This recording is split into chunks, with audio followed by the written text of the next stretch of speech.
Yeni do'stlar, Isuzu 10 tonnalik golofkasini aytgandilar. Defekt olib ketdik.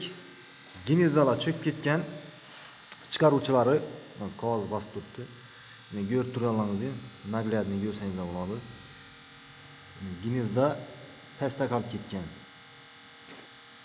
Bundan ham oqarib yotgan shu ginezda tak темный sveti ginezdani посадочный joyi, golofkaning o'zini tanasi.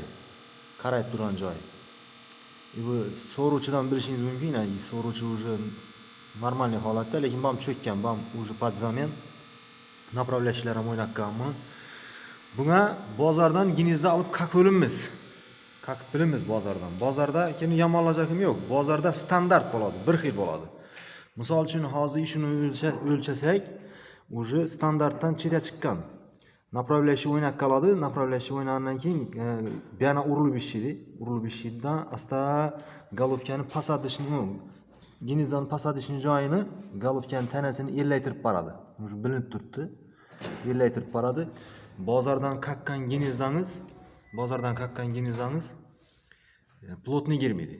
Tushib qolish ehtimoli 99% bo'ladi-da. Shuning uchun biz ginezda o'zimiz razmerini berib zakaz etib oldiramiz. Tushib qolmasligini garantiya qo'yib beramiz. Shuning uchun men qaqqan ginezdalar avvalambor xudo tushgan emas, undan keyin ham tushmaydi. Shunday xizmatlar bo'lsa, aloqa chiqarsalar, telefon nomer qoldirib o'tamiz. Isuzu'ni shopperlarini tanish bilishlaringizga yuvarik qo'yinglar. Sog' bo'ling, salomat bo'ling.